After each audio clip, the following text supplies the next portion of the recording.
Hello everyone. आज के इस वीडियो में हम लोग देखेंगे कि रोटेटिंग मशीन में बेसिक थिंग्स क्या हमें जानने चाहिए, जिनकी मदद से हमें रोटेटिंग मशीन्स के फंक्शन में या उसके वर्किंग प्रिंसिपल को समझने में बहुत मदद मिलेगी। तो जैसे कि हम लोग जानते हैं कि according to supply rotating machine को हम दो तरीके में बांट सकते हैं। पहला होता है डीसी मशीन और दूसरा होता है एसी मशीन। हम लोग इस वीडियो में ब्रीफ डिस्कशन पे नहीं जाएंगे कि डीसी मशीन कैसे काम करता है, क्या करता है, बस हम एक ओवरव्यू आपको बता रहे हैं कि डीसी मशीन को अकॉर्डिंग टू फील्ड और आर्मेचर कनेक्शन के हिसाब से हम लोग बांट सकते हैं। जैसे उसमें होता है separately excited DC machine, self excited DC machine. Self excited का फिर होता है series wound DC machine, shunt wound DC machine, compound wound DC machine, long shunt और शॉर्ट शंट कंपाउंड के टाइप हैं।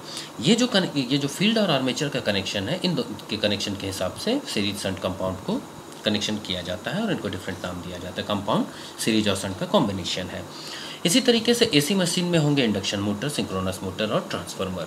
ये सब जब हम आगे ट्रांसफार्मर के बारे में पढ़ेंगे या सिंक्रोनस मोटर पढ़ेंगे तो वहाँ हम उसके वर्किंग और बाकी उसके डिटेल में जाएंगे।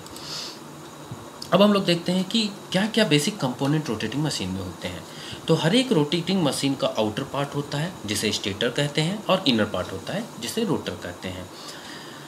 ये जो हमारा स्टेटर और रोटर है वो कॉन्सेंट्रिक सिलेंड्रिकल कोर्स के होते हैं और ये बने होते हैं फेरोमैग्नेटिक मटेरियल के। और इसे क्या किया जाता है, स्टील शीट से लेमिनेट किया जाता है। किस लिए? तो इसमें जो इलेक्ट्रिकल और मैग्नेटिक कैरेक्टरिस्टिक्स है उसको और बढ़ा सकें, इम्प्रूव कर सकें।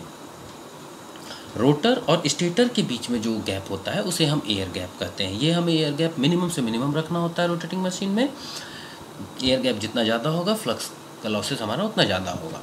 अब इसके बाद क्या होता है कि हर एक हमारा रोटेटिंग मशीन में फील्ड वाइंडिंग होता है जो कि हमें वर्किंग फ्लक्स प्रोवाइड करता है। फील्ड वाइंडिंग को हमेशा हम एसी मशीन हो या डीसी मशीन हो हमेशा डीसी सोर्स से एनर्जाइज करते हैं। और आर्मेचर वाइंडिंग में क्या होता है कि वर्किंग ईएमएफ इंड्यूस्ड होता है। किसकी मदद से? तो वर्किंग फ्लक्स की मदद से। कहीं पे भी हमारा रोटेशन से जब भी जनरेशन होगा वो हमेशा एसी होगा। तो चाहे डीसी मशीन हो या एसी मशीन हो, उसके आर्मेचर हमेशा अल्टरनेटिंग करंट आर्मेचर में होगा। अब अगर डीसी मशीन है तो स्पेशल अरेंजमेंट कम्यूटेटर होता है जिसकी मदद से हम एसी टू डीसी कन्वर्ट करते हैं। अगर यहाँ पे आर्मेचर में एसी करंट होता है तो एडी करंट को रिड्यूस करने के लिए आर्मेचर कोर को लेमिनेशन किया जाता है।